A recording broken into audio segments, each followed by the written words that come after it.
ज्या बापाच्या अंगाखांद्यावरती खेळली त्याच बापाने पोटच्या गोळ्याचा घात केला।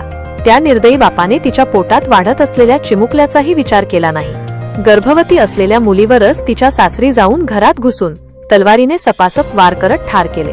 प्रेमविवाह केला म्हणून या निर्दयी पित्याने आपल्या गर्भवती लेकीची हत्या केली।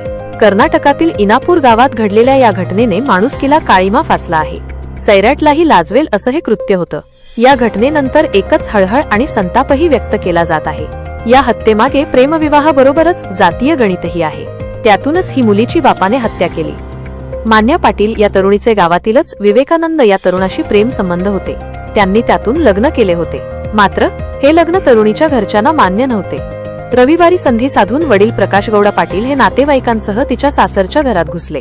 तू आमच्या घराण्याची अब्रू घालवलीस असे म्हणत त्यांनी तरुणीवर तलवारीने हल्ला चढवला। रक्ताच्या थारोळ्यात पडलेल्या तरुणीचा जागीच मृत्यू झाला। वाचवायला आलेल्या सासूलाही आरोपींनी सोडले नाही। या अमानुष कृत्यामुळे संपूर्ण परिसरात संतापाची लाट उसळली आहे। पोलिसांनी तातडीने सूत्रे हलवत मुख्य आरोपीला बेड्या ठोकल्या आहेत। मात्र या घटनेने ऑनर किलिंगचा प्रश्न पुन्हा एकदा ऐरणीवर आला आहे। कर्नाटकातील हुबळी तालुक्यातील इनापूर गावात जातीअंताच्या विखारातून ही भीषण घटना घडली आहे। प्रेमविवाह केल्याचा राग मनात धरून आपल्या 6 महिन्यांच्या गर्भवती मुलीलाच संपवले। या हल्ल्यात मुलीची सासू देखील गंभीर जखमी झाली आहे।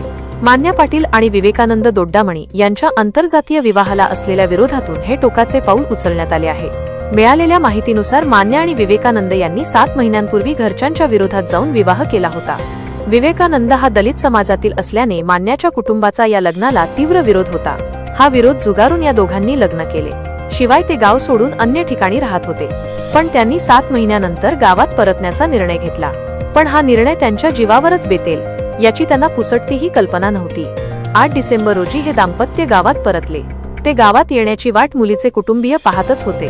त्यांच्यावर पाळत ठेवली जात होती। रविवारी संध्याकाळी आरोपींनी तरुणाला घराबाहेर काढण्यासाठी त्यांच्या वडिलांच्या अपघाताचा बनाव रचला। त्यानंतर घरात घुसून तरुणीवर हल्ला केला, त्यात तिला ठार करण्यात आले।